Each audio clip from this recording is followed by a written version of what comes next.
नमस्कार। चलिए आज भारतीय इतिहास के उस दौर का सफर करते हैं जिसने हमारी संस्कृति और सोच की नींव रखी। ये कहानी है वैदिक सभ्यता की। अच्छा, तो इस सभ्यता का नाम वैदिक क्यों पड़ा? ये नाम आया है वेद शब्द से, जिसका संस्कृत में सीधा सा मतलब होता है ज्ञान। वेद असल में भजनों और धार्मिक बातों का एक बहुत बड़ा कलेक्शन है, और सच कहूं तो उस जमाने के बारे में हमें जो कुछ भी पता है, वो ज्यादातर इन्हीं वेदों से पता चलता है। और ये वेद लिखे किसने? माना जाता है कि इनकी रचना आर्य लोगों ने की थी। अब यहाँ एक बात साफ करना बहुत जरूरी है। आर्य शब्द किसी रेस या जाति के लिए नहीं था। ये एक तरह का कल्चरल टर्म था जिसका मतलब होता है श्रेष्ठ या कुलीन। तो कहानी शुरू होती है, और यहीं से मामला एकदम दिलचस्प हो जाता है, क्योंकि ये लोग आखिर थे कौन, कहाँ से आए थे? ये सवाल इतिहास की सबसे बड़ी बहसों में से एक है। अब जरा इस पर नजर डालिए, ये अपने आप में एक पहेली है।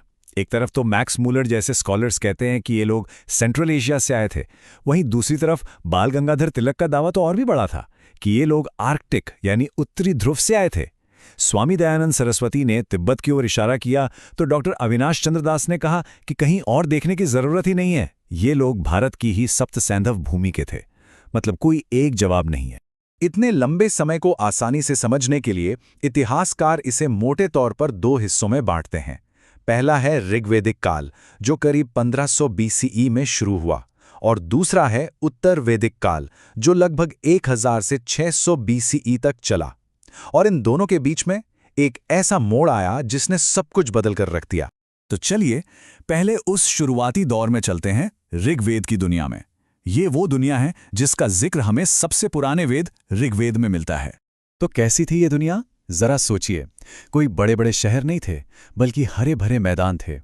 लोग ज्यादातर गांव में रहते थे, और उनका मुख्य काम था पशुपालना। वो एक जगह टिककर नहीं रहते थे, बल्कि कबीलों में घूमते रहते थे, जिन्हें जन कहा जाता था। उनकी दौलत सोना चांदी नहीं, बल्कि गाय थी।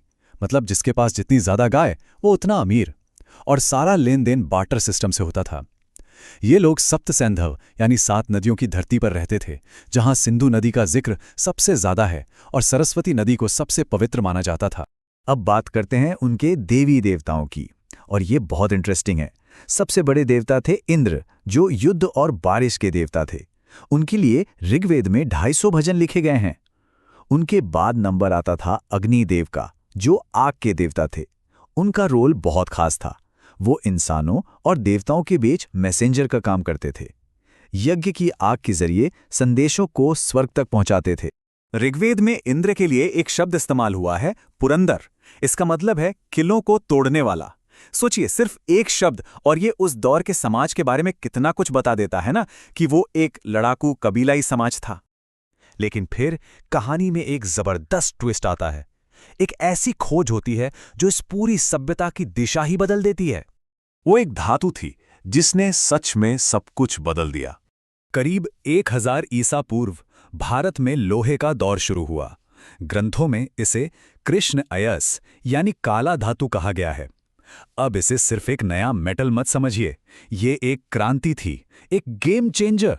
इससे खेती के तरीके बदल गए, युद्ध के हथियार बदल गए, सब कुछ बदल गया। और लोहे के आने से एक बिल्कुल नया सिस्टम, एक नई व्यवस्था पैदा हुई।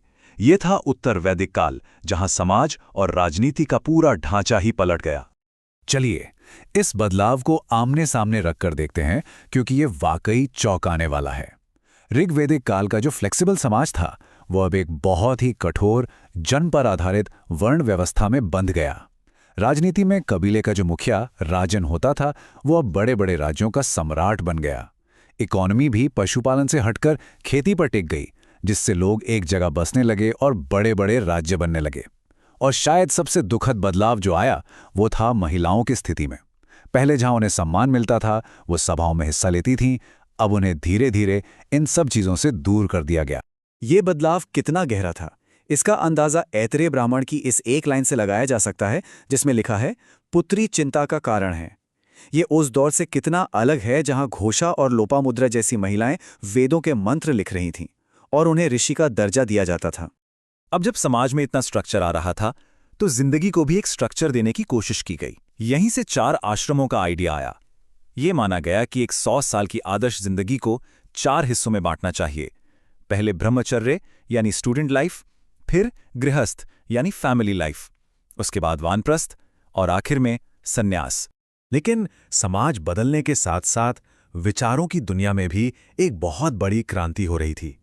इस दौर ने हमें ऐसी फिलोसॉफिकल लेगेसी दी है जिसने भारतीय दर्शन को हमेशा के लिए बदल दिया। जिंदगी जीने के लिए एक फ्रेमवर्क बनाया गया जिसे कहते हैं पुरुषार्थ, यानी जीवन के 4 लक्ष्य। ये थे धर्म, अर्थ, काम और मोक्ष। पहले 3 तो दुनियादारी से जुड़े थे, लेकिन ये जो चौथा गोल था, मोक्ष यानी जन्म और मृत्यु के साइकिल से आज़ादी, ये एक बिल्कुल नया और रेवोल्यूशनरी आइडिया था जो इसी दौर में उभरा। तो ये सारे गहरे विचार आए कहाँ से? ये हमें मिलते हैं उपनिषदों में। उपनिषद शब्द का मतलब ही है पास में बैठना, यानी गुरु के पास बैठकर ज्ञान लेना। इन्हें वेदांत भी कहते हैं, यानी वेदों का अंत।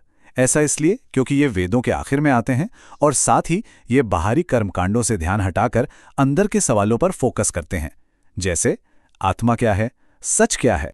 उपनिषदों में हमें क्या मिलता है? जिंदगी के सबसे बड़े सवाल, पुनर्जन्म का कॉन्सेप्ट, मृत्यु के देवता यम और नचिकेता के बीच जिंदगी और मौत पर वो फेमस बातचीत, या फिर महान दार्शनिक गार्गी और ऋषि याज्ञवल्क्य के बीच रियलिटी के नेचर पर हुई जबरदस्त बहस। और इन सब चर्चाओं का एक ही मकसद था, मोक्ष की खोज। और इन्हीं सब गहरी बातों के बीच से एक लाइन निकल कर आई जो आज भी हम सबके दिलों में गूंजती है, सत्यमेव जयते, मतलब हमेशा सत्य की ही जीत होती है। ये पावरफुल लाइन मुंडक उपनिषद से ली गई है। और सबसे कमाल की बात क्या है पता है? 3000 साल पुरानी ये एक लाइन आज के आधुनिक भारत का नेशनल मोटो है। ये इस बात का सबसे बड़ा सबूत है कि इस प्राचीन सभ्यता का असर कितना गहरा और आज तक हमारे साथ है।